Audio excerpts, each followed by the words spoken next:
And welcome back to the history of action figures, episode 5, Spider-Man, and this is part 2. There's so many Spider-Man action figures and figure lines that made Spider-Man figures, I had to break this episode up into 2 parts, similar to what I did to the history of Goku action figures. So, without further ado, let's get into it and continue on here with the history of Spider-Man action figures.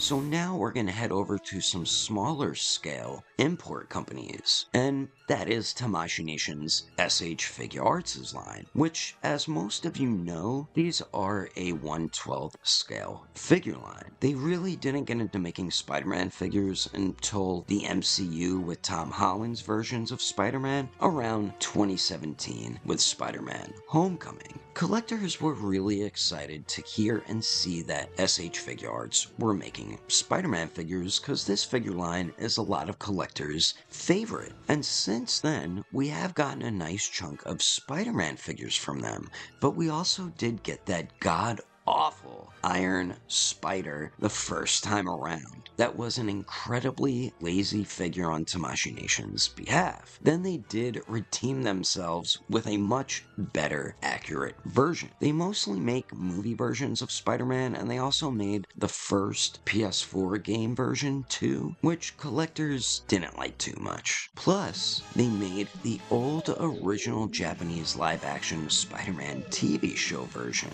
But they didn't make too many other Spider-Man figures besides just having about every Tom Holland Spider-Man suit from all the MCU movies he appeared in, and recently we got Tobey Maguire's Spider-Man and Andrew Garfield's Spider-Man figures. And collectors went crazy for those. Hopefully they'll jump into more versions of Spider-Man, maybe comic versions, but I don't know if we'll ever see that, plus Mafex pretty much has that on lock. So continuing on, we have Revoltech, which is another import company that has made a few Spider-Man figures. Not too many though. They did make an original trilogy movie, Tobey Maguire Spider-Man, around mid-2012, and that was about the 39th Revoltech figure, and I'm not talking Amazing Yamaguchi just yet, which we'll get into shortly. But during this time, this was really the only import Tobey Maguire Spider-Man figure that was around in 1/12 scale, until recently with the SH Figuarts No Way Home versions, which we just discussed. This was really the only Spider-Man figure from them until they started up their Amazing Yamaguchi line. With this line, they made their own stylized, comic-y type versions of Spider-Man when they first started out with this line, and recently made a 2.0, updating the articulation and such. They also made an Iron Spider in the red and gold suit, and also made a version in the black and gold suit, and all those figures are amazing.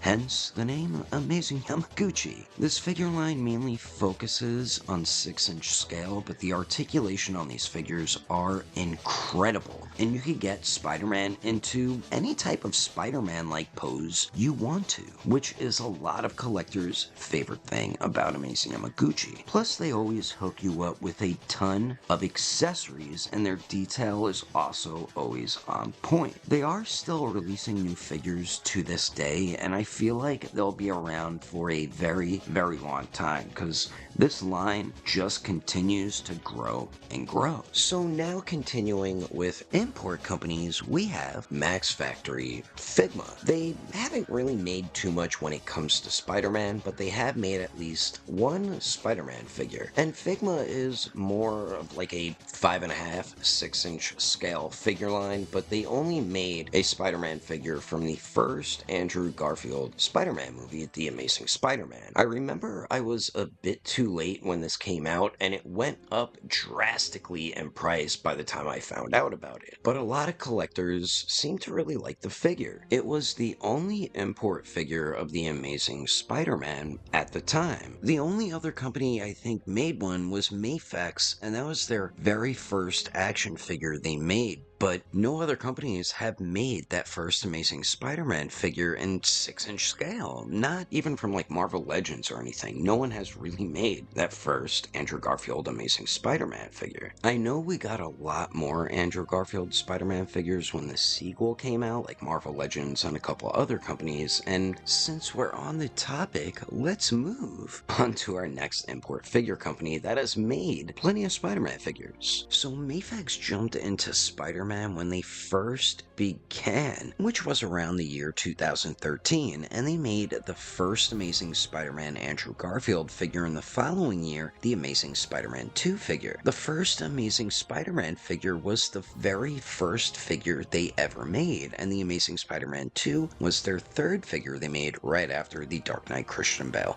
Batman. Mafex does make more around 6-inch scale figures when it comes to their line, and during that time, when the second movie came out, a lot of collectors got this figure, and this was when Mafex was still new to the figure game, so that figure did have a good chunk of issues. But at the time, this was the only highly articulated and detailed Amazing Spider-Man 2 movie figure, and it was still a super fun figure. Plus, they made a deluxe version not too long after with a ton of accessories. As time went by, and even more recent, Mafex has also jumped into more Spider-Man with their comic versions, and collectors went wild for it, including myself. It really is one of the better or best 6-inch scale Spider-Man figures to date. They also did do a repainted version that's more vibrant, and we also got a black suit symbiote Spider-Man figure since then. Mafex has also made a few Tom Holland Spider-Man figures as well, which collectors do love. They also recently announced and revealed a Tobey Maguire Spider-Man, so they are continuing with their Spider-Man figures, which I'm glad they are, because they knock it out of the park with their comic version figures, and their movie versions are pretty much just as good. But if they do a No Way Home Andrew Garfield one, it would be great to see an update on that figure, since that was one of their first figures they did when the original movie did come out. Let's move on over to our next figure company. Now, stepping away from imports for this next figure line, we have Mezco Toyz. They've been making figures way before 2014, but they didn't start their,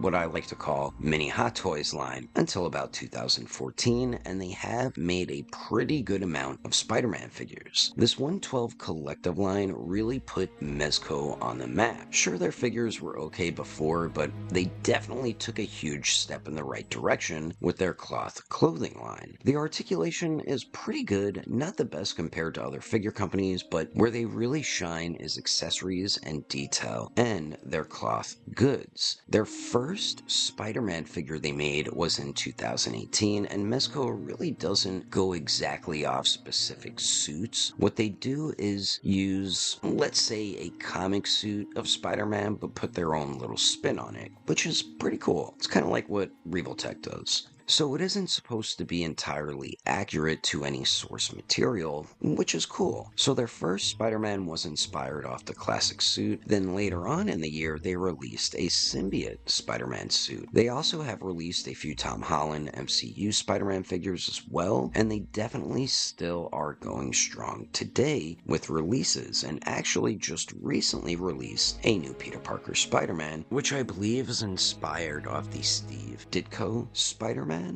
Damn it! Who typed a question mark on the teleprompter? This next figure line is Sentinel, which is still a fairly new figure company, and they have made a few awesome Spider-Man figures. They're more around the 7-inch scale, but we could include the Peter B. Parker from Across the Spider-Verse and Into the Spider-Verse, but technically that isn't OG Peter Parker, you know? I mean, I guess it could be.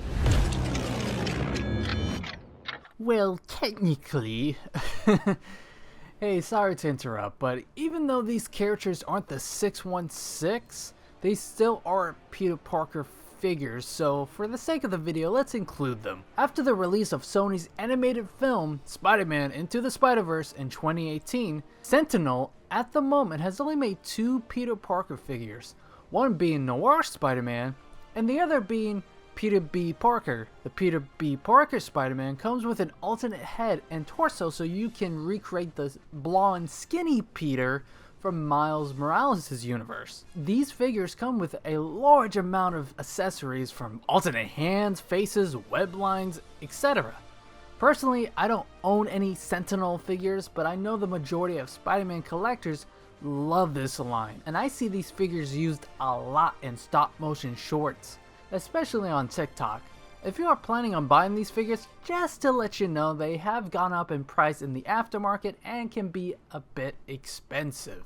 But anyway, that is episode 5 of the history of action figures featuring Peter Parker Spider-Man. Hope you enjoyed it. We have gotten so many different Peter Parker Spider-Man figures since the 1970s, and as time went by, you see the evolution of these figures, from Mego to Mattel to Toyz, Hasbro, and all the import companies. Spider-Man is a huge fan favorite character, and I think he's Marvel's most popular character. I grew up with Spider-Man along with most of you watching, whether it was from the original trilogy movies with Tobey Maguire, or the 90s animated series, the comic books, or the old cartoon, or even the old live-action TV show. Spider-Man was a big part of my childhood, and I always had action figures of him. Back in the 70s, 80s, 90s, you didn't have too many options on what you got. Now, today, you have a ton of different options from amazing Yamaguchi, Mafex, Hasbro, Hot Toys, and so on. And it's not just Peter Parker figures. There is a bunch of different versions of Spider-Man figures out there, and it's great to see how far figure collecting has come and how big the figure collecting community is, and Spider-Man will always be made into an action figure. But enough of me rambling on. Let me know in the comments which are some of your favorite Spider-Man figures you have in your collection, and which older figures you used to have as a kid, or possibly still have today in your collection. Hope you enjoyed the video. Thanks for watching, and don't forget, I will catch you on the next episode of Daredevil 19, and I will also see you guys later!